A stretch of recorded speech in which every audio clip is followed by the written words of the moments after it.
program. Always make time for a little slow dance. Netflix and chill, stick to romance. If you ever leave the house, remember always hold hands. Get hypnotized, get in a trance. Have a good time, even if there's no plans. Leave your old baby, you crazy, no chance. If you ever leave the house, remember always hold hands. All right, guys, welcome back. So this is about why I left the North Face, and also why I started working for the North Face. So I started working for the North Face, which is a wonderful company. I've loved their brand all through my younger years, all the way up to present day. And I saw the opportunity to work for them when I moved to this area. So when I moved to this area, my sole purpose was to get some kind of job. With car camping, it doesn't work unless you have constant employment, unless you have some kind of pension coming in, some kind of unemployment, some other kind of benefits, but you have to have a continual income, some kind of ongoing income.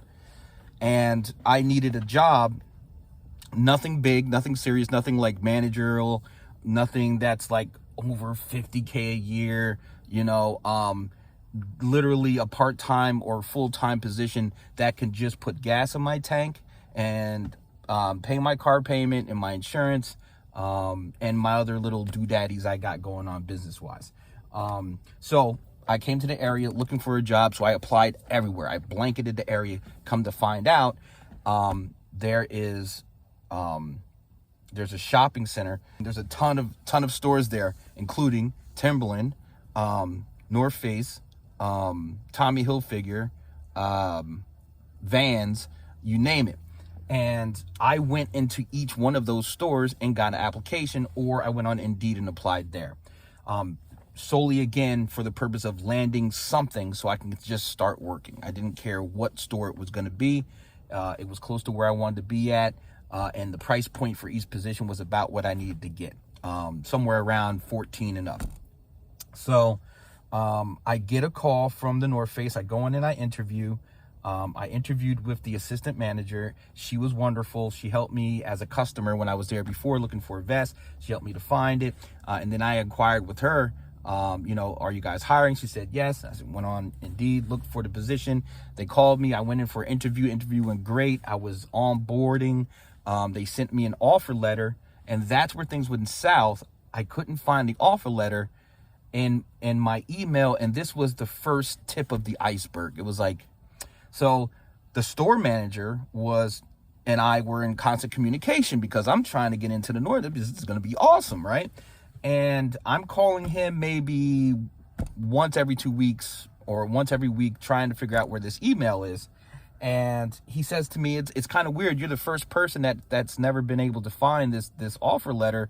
And it's already been, 2 or 3 weeks that you can't find in your email. Have you checked your junk mail? I said, yeah, I checked the junk mail for the North Face.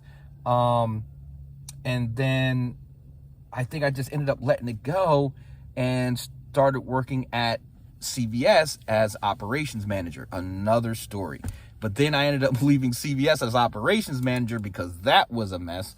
And went back to the North Face to try and figure out what's going on with this email. So I did my research and I found out that the North Face actually is owned by a company called Vanity Fair. Vanity Fair is freaking huge. I had no idea how big this company is, but they actually own the North Face, Vans, Timberland, and other popular brands. So they go under VF. So I went into my email and I typed in Vanity Fair and I also typed in VF, and lo and behold, there's the offer letter. So again, the store manager was giving me the wrong information and finding the email. And I wasn't looking for VF. I wasn't looking for Vanity Fair. I was looking for the North Face. And then inside this offer letter, there was no the North Face in the body of the email. So it never popped up. It was just Vanity Fair. You have been sent an offer letter from Vanity Fair. Click this to accept or deny or something, something like that. And then it redirected me to the North Face side of Vanity Fair. So that was my first sign that that management had some technical disabilities. I was a systems analyst in New York, working for companies as big as BlackRock. I used to fix computers in that building, and some other hedge funds. So I know the computer side. I know the technical side. I'm one of those computer geeks. And this was the first sign of some technical disabilities that were inside the management fold. So with that, I took note, right? Like, okay, they got some technical, no problem. So I end up interviewing for a second time with the store manager, and I go in and I say, yeah, I finally found it. It wasn't under the North Face. It was actually under Vanity Fair. It's under VF. He's like, oh, okay, I'm sorry. Okay, I'm glad you found it. And he sat me down for a second interview, and he said, let me ask you, like, why are you applying to all these other stores? I found out that you also applied to Timberland next door. Why are you doing that? And in a very combative tone, like as if to say, if you don't want to be here, go there. Like, it was really it was very personal. It was not very business. And I simply explained to him, as I did to the assistant manager at the first interview, that I'm just moving into the area and I'm just trying to find a job close by. So I'm just wanting to land something because I'm applying everywhere. So I don't know if he didn't have an understanding of that, or if he felt some kind of way. But I again explained, I'm just moving into the area, so I just applied at every store I could that was hiring so that I can get something, because I have bills piling up. And I think then he understood, but that was my second sign that he was displaying a lack of empathy and cognitive reasoning skills. Now, I wrote all these notes down because I didn't want to misinterpret my experience and why I left. So that second sign was lack of empathy. Empathy, and I don't mean to talk to you guys like you don't know. Some of you absolutely do know that empathy is basically putting yourself in somebody else's shoes and being, and cognitive reasoning is understanding why things happen in succession, in order. Like the tip of my finger is connected to my knuckle. My knuckle's connected to my wrist or finger metacarpal thingies, and my wrist is connected to my elbow, and elbow is connected. That's a cognitive flow. So cognitive reasoning is being able to place happenings in order to distinguish why something happened in an orderly fashion. So in my experience in that moment, I realized that he had no cognitive skills or reasoning skills to understand why I'm applying everywhere, because I just moved here and I'm trying to get a job. That's cognitive thinking. This guy just moved here. It's empathy, putting themselves in my shoes, understanding why I'm applying everywhere, and then getting your answer. But he just needed to hear it from me, I guess, because he doesn't have it, in my opinion, up there as far as cognitive reasoning skills. All right. And I let that aside, but that was number two. Sign number two. And then I put notes here when asking a question over the headset. Oh, this was awful. So we had headsets on the sales floor, and if we had a question, he encouraged everybody, hey, if you have a question about something, just say it over the mic. I'm always listening. I'll be able to answer your question for the customer really quick. And that went well for a little while. And then one day I had a question from a gentleman who was looking for a pair of pants in the size large. And we found his pants, and then he said, hey, do you know what the numerical value of large is on your pants? Because everybody, Walmart's different, this store's different as far as what a large fits. Is it 30 to 35? I said, sir, I'm not sure. Let me ask my manager and find out. And I said, hey, can anybody let me know what the numerical value is for a pant size, a men's pant size and large? Store manager comes over to Mike, and mind you, everybody can hear his response that works there because everybody's wearing a mic and a headset. He comes on the mic and says, Brian, how old are you? You don't know what the numerical value of a large is? And what's going on? And I'm just like flushed. I'm like, I'm sitting there with the customer. He doesn't hear what I'm hearing, but I'm like, I just need to answer. Why is he belittling me for not knowing what a large pant size is? Just give me the answer so we can take care of the customer. Sign number 3. Right? So that was, I don't even know what you want to call that. That was, he was judging my adulthood on not knowing what a large pant size is. Now, it would be fair for him to say that if I was a large, if I'd worn a large all my life, but I wear hippo, mini rhinoceros sizes, like double XL, triple XL. I have no idea what a large is. I hadn't been a large since I was in middle school, okay? I've been a big guy ever since middle school, right? Thanks to McDonald's, right? So he's now judging my adulthood. My entire life has been crap because I can't figure out what the numerical value of a large is, and I got to go over to Mike and ask, well, Brian, how old are you? Like, what kind of answer is that? Like, bad management. If as a manager, if someone asked me, hey, Brian, do you know what the numerical value of large is? Oh yeah, sure, 30, 34. How hard is that? Right? So either it was he didn't know, or he just got real butthurt about me asking about a large numerical value for a customer, which is my job. Like, I'm doing something this is not for me. This is for the customer. Or where are we? Like, is this Twilight Zone? Just give me the answer. I don't need your comment. We can, after we clock out, you can give me your comment. And I can let you know how I feel about that, right?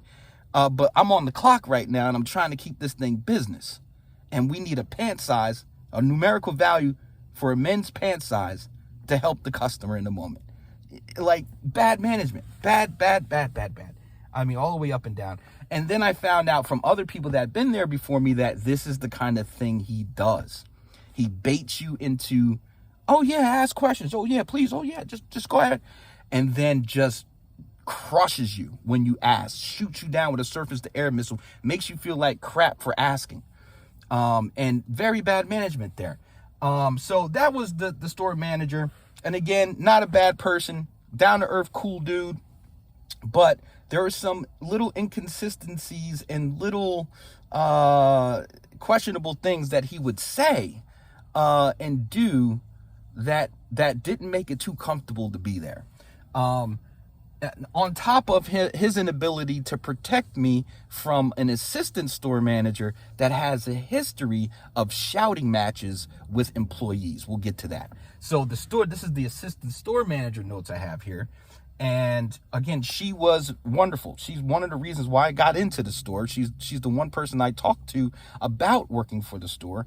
And she's very sweet, very nice girl and lady. And would I hang out with her outside of work? Absolutely. The store manager too.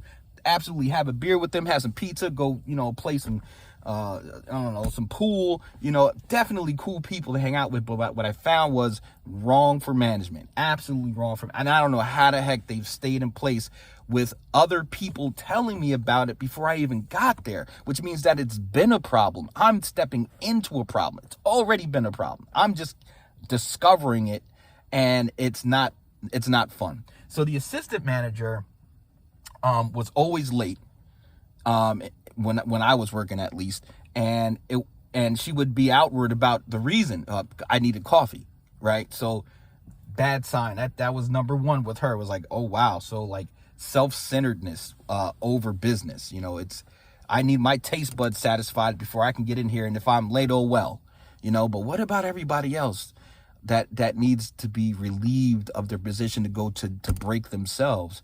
There was no empathy there with her as well, knowing that her position was not only about her, it was about her being a part of a team, and there's no real team energy that I felt from her. Is very self-centered at all times. Conversations were about her and her kid and what she had going on in her life. And if you had something to say about yours, it ended quickly and get back to work type of thing. So very, very self-centered. Number two with that was she was always playing with her phone. So she would be behind the register looking at Facebook, showing her pictures to, other employees that are at the register. Customers would come up and she would continue to show them pictures of her kid. And it's like, wow, double spotlight on your life, huh? It's all super about you, not customers even looking at her like what's going on here? Very, very, very weird.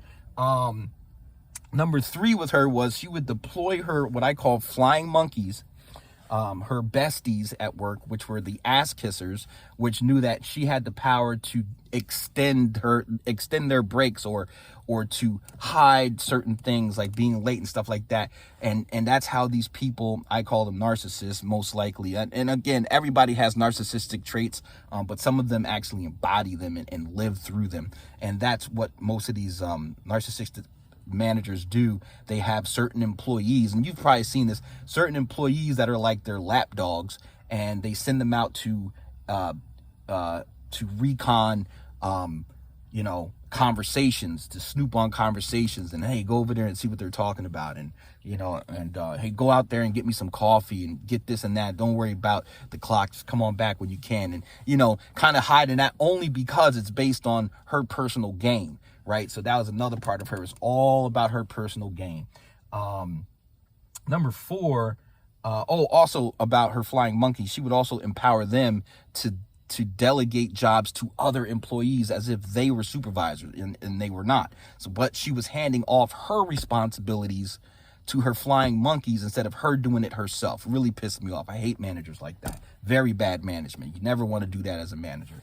Do it yourself. That's what you're getting paid extra money for. You don't give your responsibilities to another employee that's not getting the same pay. Like, she was probably getting paid twice as much as me, or twice as much as her flying monkey, but the flying monkey doesn't know any better, right? And they're just like, yeah, sure, I'll go and do that for you. And they just sit there on their phones. Like, very bad management. Managers should lead by example. All leaders should lead by example, from parents to military, to stores, to work. If you're a leader, if you're a manager, you should be leading by example. If you want somebody else to do something you wouldn't do, you shouldn't be a manager. And it is a dirty job. And if somebody calls off, you have to be there, and there shouldn't be any complaining. But that's my 4th point, is she was very emotional and combative and challenging to people who would call off, or had to go home sick, or had an issue, or couldn't do certain things. She would be very combative, and then she would wield her power by saying, well, if you don't do that, I can keep you this long after your scheduled time, and I can legally keep you here. And she would go around with a white glove and basically check everything with the white glove treatment, and this better be done right. And it was all because she was trying to get back at people for her inability to manage, really. And she was frustrated because she wanted to go home too, and I get that. But you signed up to be a manager, which means you get these extra responsibilities if things don't go as according to plan. These things land on you as a manager, but it's not your place to retaliate through your power over people. It was very, very ugly of her to do that. And she would do that. There was one instance where somebody left early, and they just walked right out because it was something going on in their life. And she followed them out, and it was closing time. She locked the door, and she came back. She said, I can't believe they just left. Now I got to be here longer. And I was like, well, they had something to do, and because I said that, she's now mad at me for kind of defending them. And she's like, well, what about me? I got to get home. I said, well, you signed up to be a manager. This is what happens. Now you got to be here longer.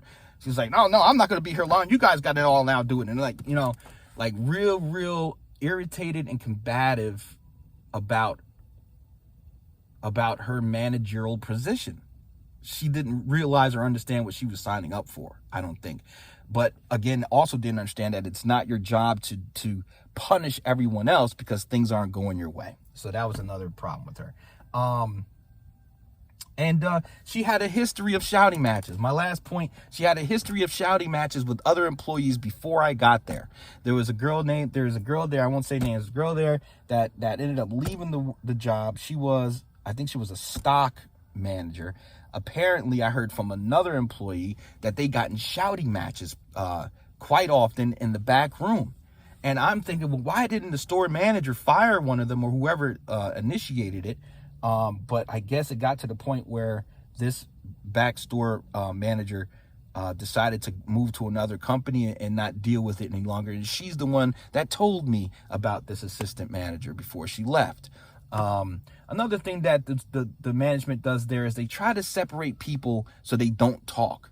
And to me, that's not going to build a cohesive team, right? That's not going to get everybody on one page if you're separating people solely because you don't want them to talk. Like, they're going to talk more because of that. Like I'd be like hanging out with somebody and we'll be chit-chatting while we're doing our job. And then all of a sudden over the mic, we're here. Hey, can you go over there? Hey, Brian, can you go over that way? I mean, completely opposite sides of the store, obviously separating us. And they would do that with everybody else talking. So to me, that was the manager's way of sweeping the problems under the rug. Don't worry about the problems. They're not there.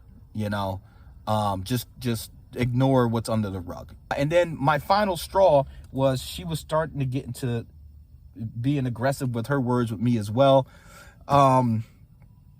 There was a time where, I'll give you one for instance. I had to go to the back to look for a jacket for a customer, and when you go to the back, you have to make it known over the mic so everybody knows, hey, I'm going to the back to check for a jacket size. I go to the back to check for a jacket size. I come out with the jacket, and the assistant manager comes out and belittles me for going back to get a jacket for a customer. She says, hey, next time don't go back to the back and get a customer jacket if I'm in the bathroom. Again, it's based on her personal gain, right? And it's messing up her personal time. And she comes first, not the customer, right? Not good management. Don't go back there and get a jacket if I'm in the bathroom. And I said, oh, I didn't know I couldn't do that. She was like, yeah, because if you go back to the bathroom, then so-and-so is going to be by themselves out here, and nobody should be by themselves out here. And then it hit me, and I was like, but I said it over the mic like I'm supposed to. Didn't you hear me say that? She goes, yeah, I heard you say it, but I was on the toilet. I was like, okay, so why couldn't you just say, hey, Brian, don't go now. Wait for me to come out. Why couldn't you just do that? Well, because I was on the toilet. I was like, okay, that's no excuse. I'm sorry. You heard me say it. All you had to do was say, Brian, don't go, and problem solved. So you're coming out here and belittling me now about doing that, but it was actually because you didn't do your job. So you should be mad at yourself, not mad at me, right? And she agreed. She was like, yeah, okay. I won't do it again. Sorry, but say something. Cause do your job. So in any case, North Face, great brand. And I'm sure other stores are awesome. Would I go out and hang out with these people and shoot the shit? Yes, I would absolutely hang out with these people. And, everybody can't be perfect. And I'm not asking for it to be perfect, but I'm just asking for people to do their jobs. And maybe I'm egotistical for thinking I'm a better manager or some shit or something like that. But, I've worked for several companies. In any case, more of the story, maintain your professional, wait a minute, I wrote this down. It's better to retain, the moral of the story is, it's better to retain your professional reputation than to continue working at a place that will continue to get worse. All right? Love y'all. Peace. Here's the program. Always make time for a little slow dance. Netflix and chill, stick to romance. If you ever leave the house, remember always hold hands. Get hypnotized, get in a trance. Have a good time, even if there's no plans. Leave your old baby, you crazy, no chance. If you ever leave the house, remember always